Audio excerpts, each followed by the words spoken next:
On this episode of Force Options Training, we talk about ballistic shields for patrol. I recently did a presentation for a large Canadian police department with regards to their starting a patrol ballistic shield program.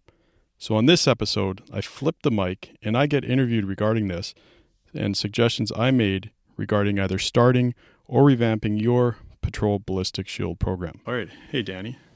Hello, Eric. How are you? Glad. I'm good. I'm glad to be here on your podcast. Well, I'm happy to have you here. But Danny, it's going to be a little different this time. Excuse me? Yeah. You're going to be interviewing me. Oh. Yeah. So why don't we, or you, just give the listeners a quick little bio of yourself? Well, my name is Danny. I've been with a major police municipal department for about 13 years. 10 of that I spent on the street in patrol, and I am now currently with our use of force training section as an instructor. Excellent. I brought you on, like I said, to interview me because I don't always like listening to my own voice. I can understand that. And you have such a nice voice. Oh. Built for radio. So and the face too. I know we've heard that before. Yeah, 100% face for radio. 100%. So I'm going to toss it to you. Fantastic. Well, hello, Eric. Welcome to my podcast. Well, thank you, which Danny. I've hijacked. Yes. And let's talk about some shields today. It's my understanding that you have just you were in another major municipality talking with some police officers about the tactical shield and the concepts and usages of those things. So let's break it down. Sure. Why don't we start with, let's start exactly with what you did when you went down there. You went and talked to a bunch of cops about shields. Sure. So what'd you say? So before I get into that even, I'm just going to backtrack a little bit. And what we're talking about is specifically about patrol shields or using ballistic shields in patrol. And for those of you that aren't aware of ballistic shields, we're talking about shields that will either stop pistol or stop rifle rounds or a combination of both. So our department, we've had ballistic shields out in patrol for quite some time. A lot of departments across Canada and the United States, or even around the world, oftentimes shield is reserved for their specialty squads, like a emergency response team or SWAT. Whereas in our department, we've been lucky that we rolled out shields quite some time ago. That being said, excuse me. When I came into the training section of our department, I had realized that we're still working with shields that are, they were over 10 years old at that time. And I thought it would be a good opportunity to kind of revamp our shield program. And a lot of that stemmed from specifically a call when I was in patrol. And it was late at night. It was probably like about 4 o'clock in the morning. So we're down to our one shifts. We have, in our city, we have different shifts, and oftentimes you get a decent coverage, but there's a short period of time where it's just the one teams in each district that's out on the road. Our emergency response team was no longer working at night, and we had a gun call at an apartment. So we were forming up containment on the hallway, and I got on the radio and I said, "Hey, next unit, come up. I bring this shield," and the shield had a specific name that we used, and I said, "If you can bring that up." And there was silence on the air, and a short time later, they're like, "What are you talking about?" And it was no fault of their own. They were rather new on the squad, and I realized we hadn't, as a department as a whole, hadn't done training for quite some time in shield. So a lot of the new people coming up wouldn't even know what it is, unless somebody during training or their partner or something brought it up. But they still had no training in it. We ended up going down, doing a guard and knock with the shield. Guy came out with a gun. Luckily, he ended up dropping it before he breached the door. But again, it was nice to have that shield as we moved up. So one of the things when I got to training is I kind of took a look. I crunched some numbers depending on the amount of time that we had and that was, I think, 11 years from when we actually got our shields the first time. And I looked and it was like something like 600 or 700 people had been hired since the last time we did any training on shields. So I thought, probably a good time to kind of take a look again at our program and look to see if we can change it and if we can get some new equipment. So I did that. was able to go out, we got some funding to get some new shields. I went away down to the States, went to TAC Flow Academy in the States, and then came back and was able to order some shields and put together some training. Through that, there was this other large city department in another province. I'm not sure how the connection was made, but I think they reached out to our department and said, hey, we're looking into starting a patrol ballistic shield program. And we heard you guys have them. Is there somebody we can talk to? So that started a bit of a long back and forth, ultimately culminating in myself and another member of our training section going out and doing a presentation and a practical example, I guess, for them. Mm-hmm. And I'll put it this way, like, for this department is large into this, and I was actually quite shocked that they didn't have a patrol shield program, but sometimes the bigger you are as well makes it a little bit difficult. Right. Something like that could get forgotten. Yeah.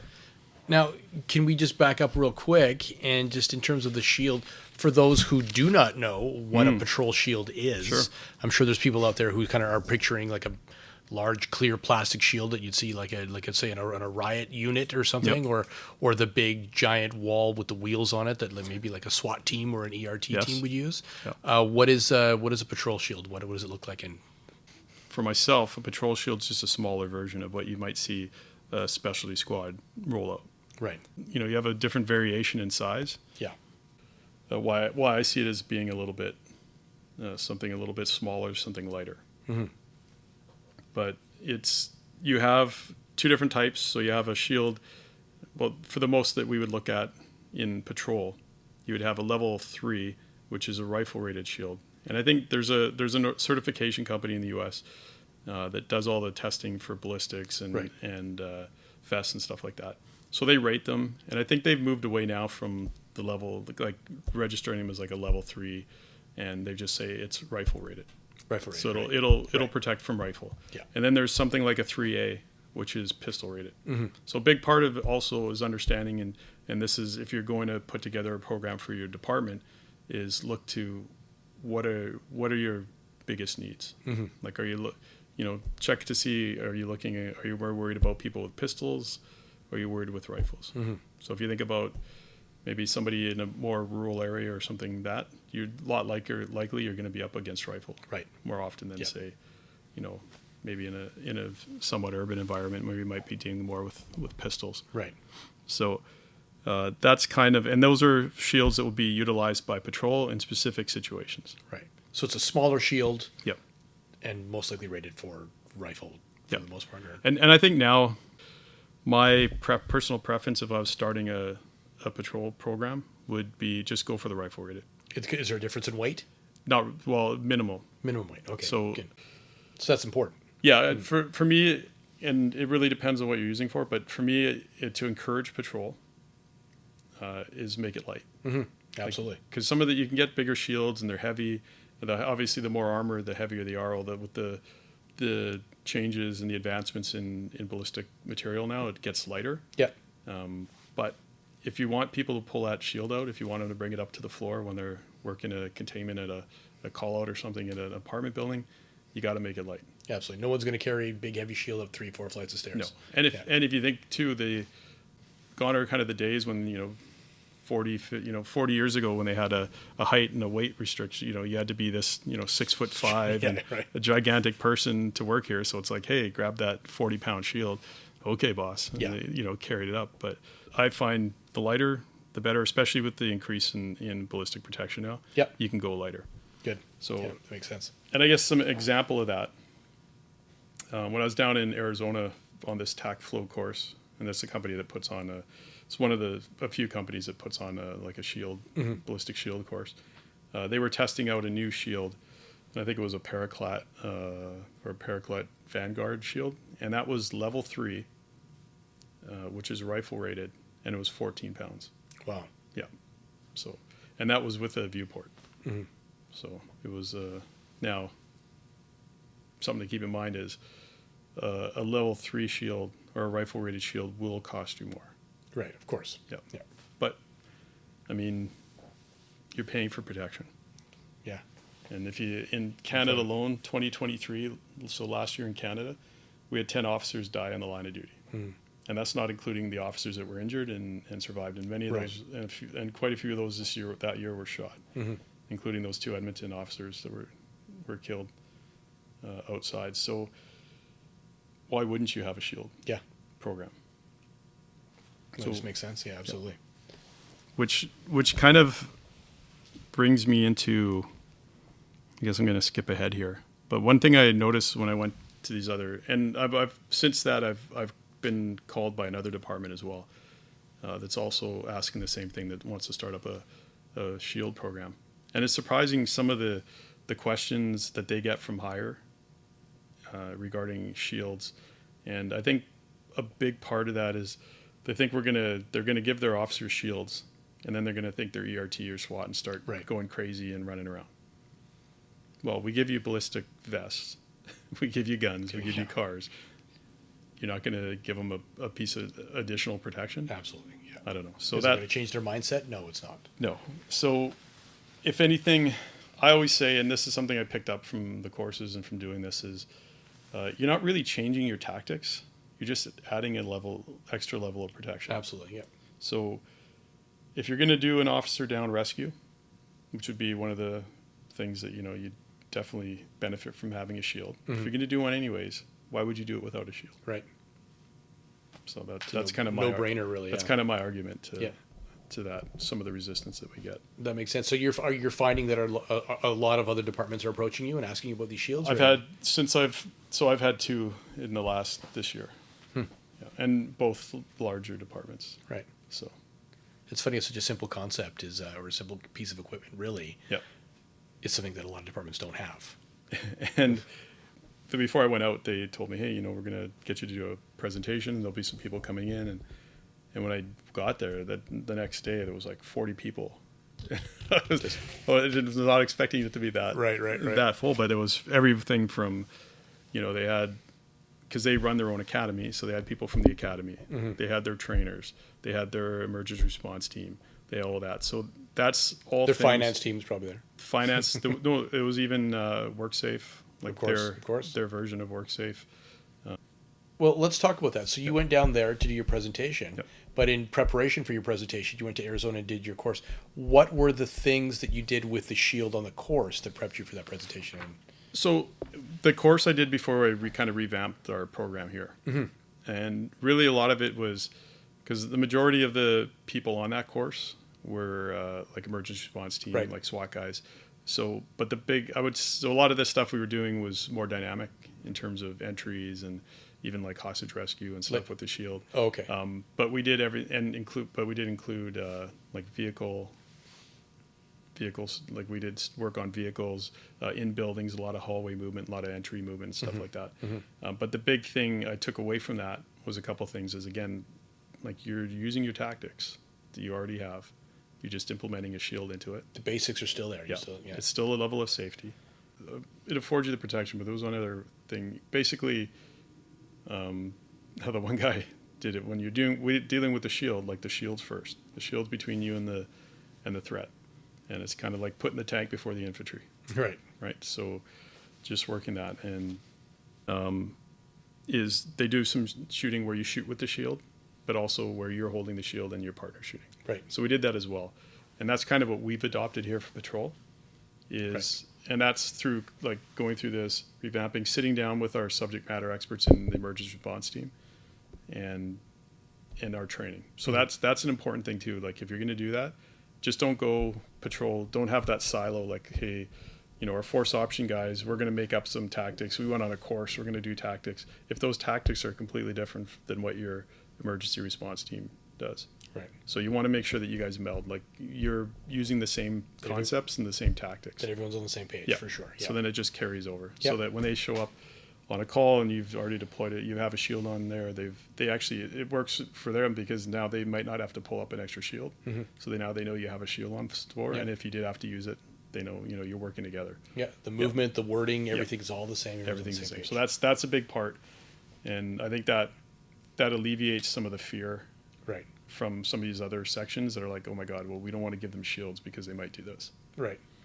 another thing too is when we designed our training is we looked at what situations would be we looking to use a shield. Mm-hmm. So something that we harp on and we stress is a shield is not a replacement for hard cover. Mm-hmm.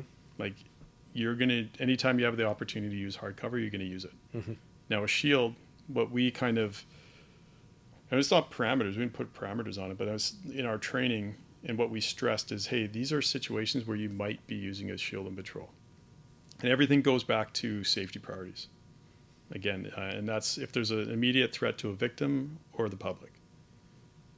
And if we use it an example of like containing a hallway or linear containment on a hallway, we're set up, we have our arrest point, we've got our plans made up, and maybe we're sitting there or we could be waiting for an emergency response team to show up when something now drives us. Mm-hmm. So we have that, an immediate risk to the public or an immediate risk to that. Could even be just evacuating suites.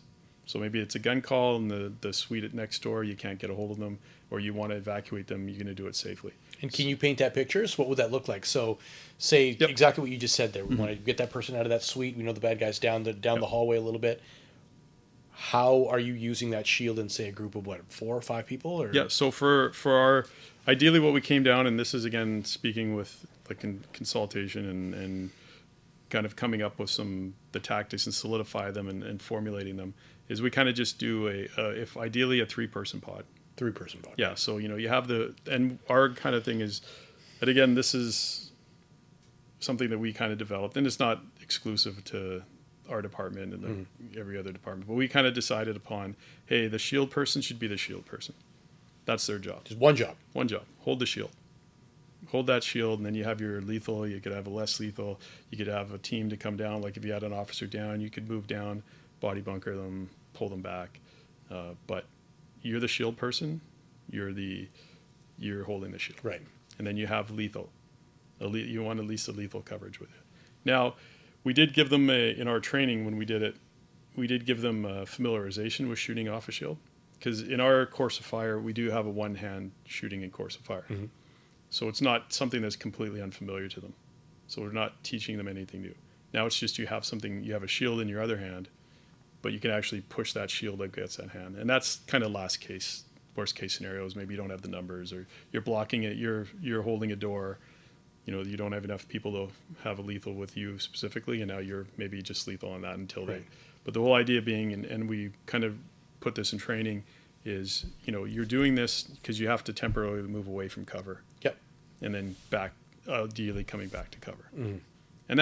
And really we've, over the years that we've had shields for like over a decade now. I've yet to see, and I've used them quite often on calls, is we haven't had this, oh my God, what if they go run amok with shields? Not the case. No. And if you put it that way, and if you keep it to safety priorities, and then they know why they're doing it, and they kind of know what's going to drive them to move up from cover. Yeah. Yep. Just another tool for the show, right? For the trade. Yep. Yeah. Perfect. Good. So you talk about, just real quick, just so you can paint that picture for me here, shooting off the shield. So the shield is designed in a way where, for those who have never seen one before, there is a way for, you're not shooting around a big shield or anything. It's just the shield itself is designed. It's got a little, and that's the thing with them being really lightweight like that. Right. And usually there's some kind of notch built into the shield so that you could actually do it. A shield, for example, Armor Research which we purchased, and that's a level 3 shield, 10 pounds. They do sell like an addition add-on that you can put, which is, you could put your gun. It helps you rest your gun on there. Right. Realistically, I mean, it's not something that we opted for, because again, we're not really pushing like, hey, you've got the shield, you've got your gun out. Mm-hmm. But when you have a smaller department, you might be it.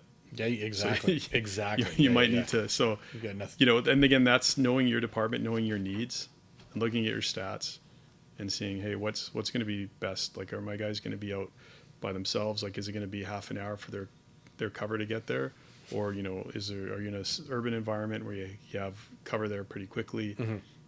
Situation's going to dictate, but that's why you kind of be flexible when you're designing your training, in terms of you know, Make it- what your department needs it Make for. it specific. Yeah.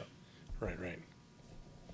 This is something that's come up, and not just with shields, but this question did come up, and a lot of it is, oh, you're using, and this is something that I heard from this other department, from the person I was dealing with, that they had been told in the past when they kind of put this idea of creating a patrol program, well, they're too militaristic. They look too militaristic. The shield looks too militaristic. The shield does. Okay.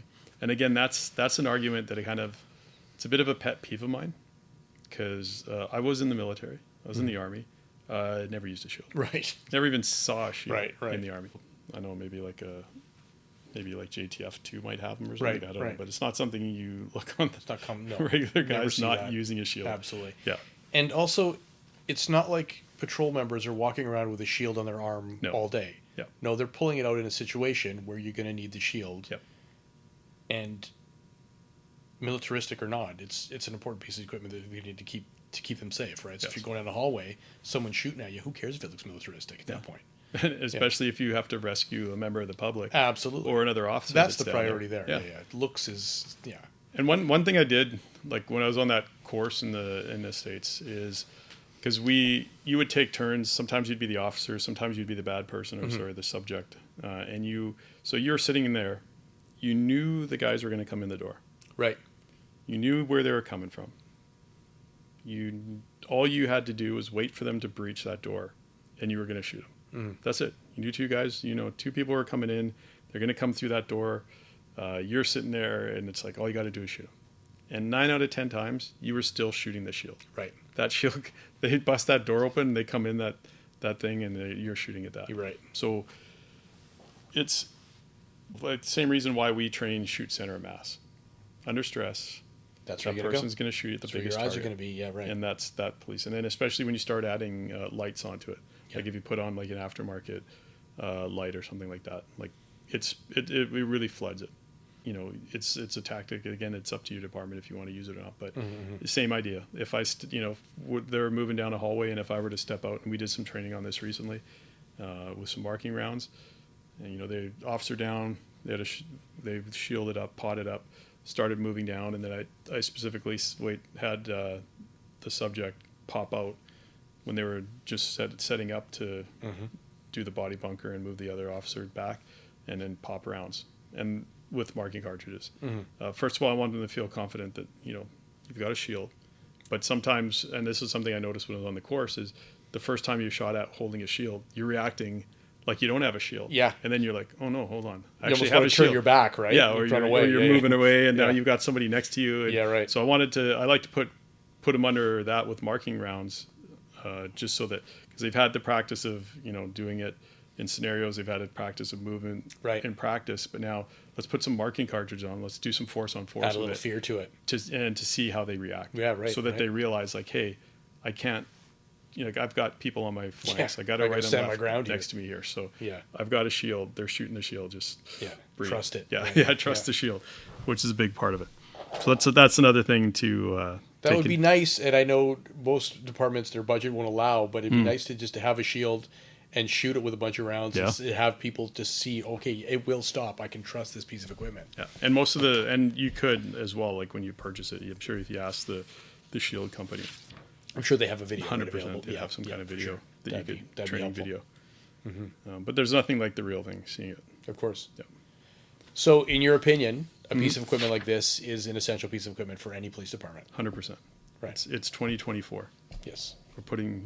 We're going back to putting people on the moon, and we still have we can't do that. Right. Yeah. So something that does come up as well is things like, cost. Yep. So again, Can you put a price on that? there, yeah, exactly. If you think about it, the one officer getting injured or killed when you had an opportunity to prevent that, Yeah. you can't put a price on No. that. No. But as we all know in this day and age, you have to be creative with funding. Right. And that's, you kind of look, so in my perfect world, I'd love to have like a level 3 that's lightweight with a viewpoint. or sorry, like a viewport. Like a little window, Yeah, basically. yeah, but the little window. So that's great because now you're protecting your noggin, you're protecting the head, you've got the majority of your body covered. Good to go. Now that for level 3, like a rifle rated, that might cost you a little bit more. When I did the initial buy for our department, like we ended up with a tier CQB. It was a 3A, it was a pistol rated. And so we were able to put those in. It was nice, has a viewport, it's 12 pounds. Right. So that was good. And then for somehow, I don't know where this came up, but some extra money came up probably at the end of the year. I think they were buying some new breaching gear.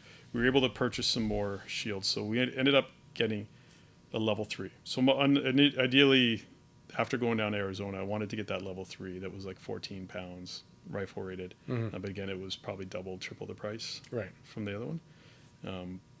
But when we got some extra money, this was the Armor Research, and it's a fairly new company. It's built in the U.S. I think it was like a retired sheriff or officer, and that was a 10-pound shield, level 3. Wow. Yeah, a little bit smaller, no viewport. Okay. But it was only a couple grand, so the bang for the buck was basically a rifle rated shield for the price of a pistol rated shield. Right. And a lighter weight. Yeah, super lightweight.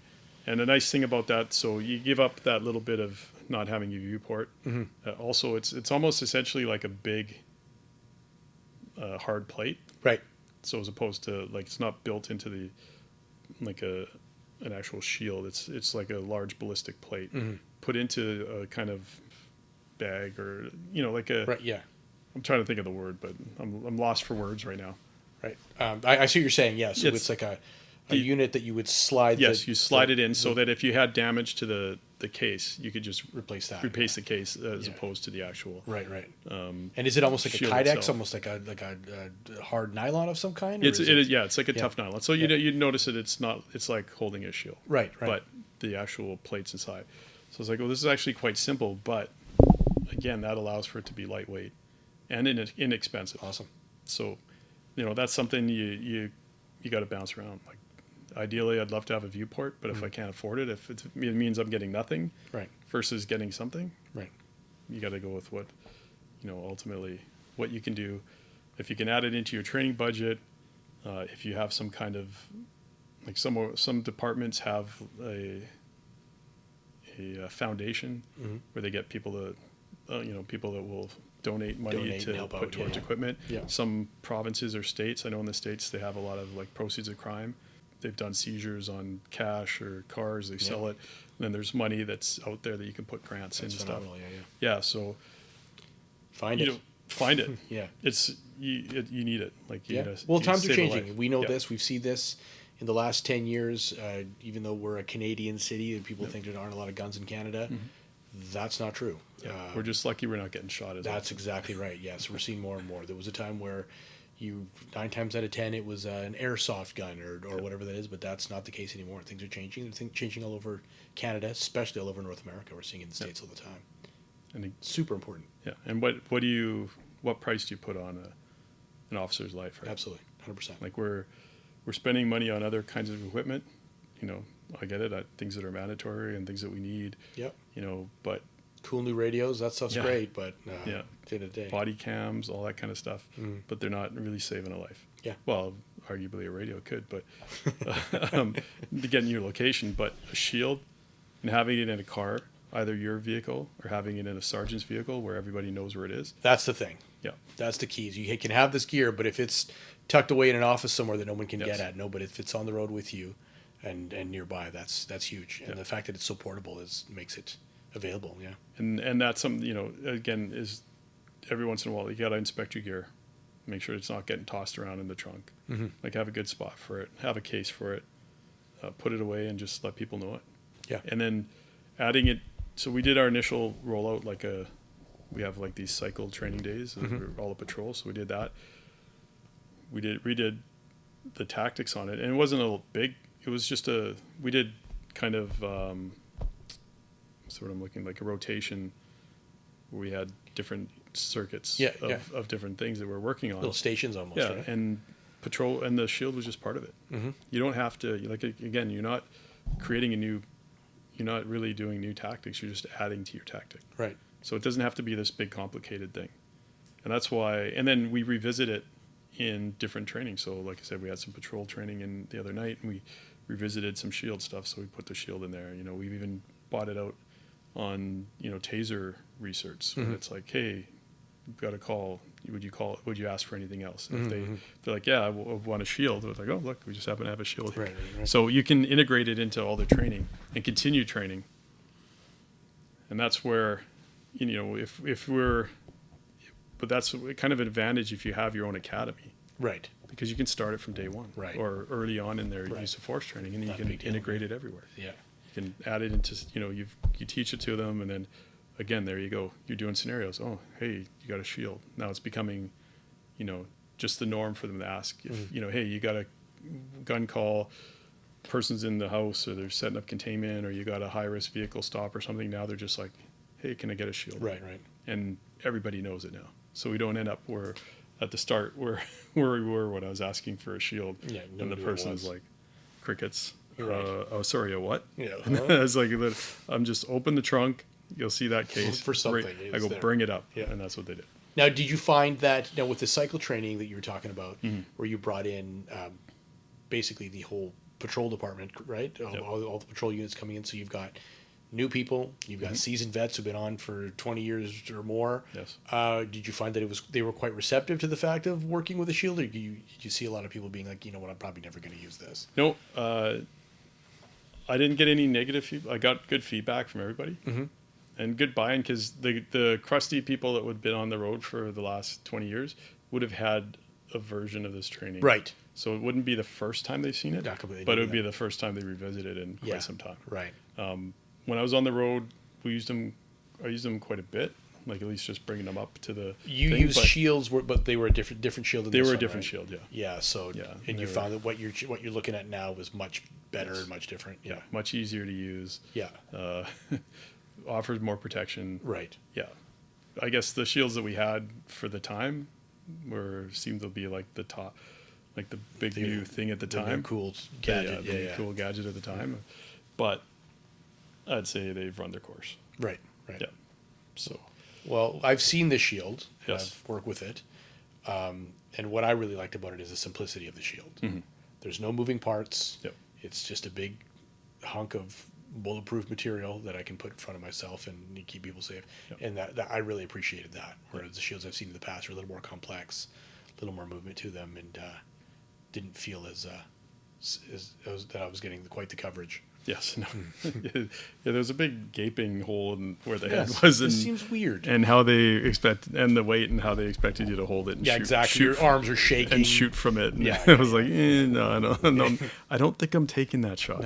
No. But this one, way easier. And then now just understanding like, hey, grab the shield, hold it. And you got the one job. You're the shield guy. That's it. People will be around you. And if you have few people, or you're the first one on scene or there, and now all of a sudden ERT shows up, they might just say, hey, you keep holding that shield, we're moving up. That's it. And then you'll have an idea how to move it up, and an idea how to break down and move back. Right.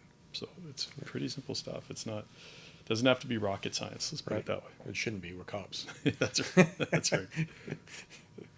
Well, thanks, Eric. That really breaks down a lot, and I think you're exactly right. I think it's a super important piece of equipment. It will save a lot of lives, and I don't see why any department wouldn't want something like that. Yes. That's awesome. No, thank you, Danny. Thank you for coming on. Thank you for letting me hijack your podcast. Yes. This is now the Danny Force Option Training Podcast. Eric's no longer here. No, he's been fired. All right. Thank you. Let's have a shout out to the Wild Boar Social Club as well for sponsoring this event. Wild Boar Social Club. It's a lifestyle. It's a lifestyle.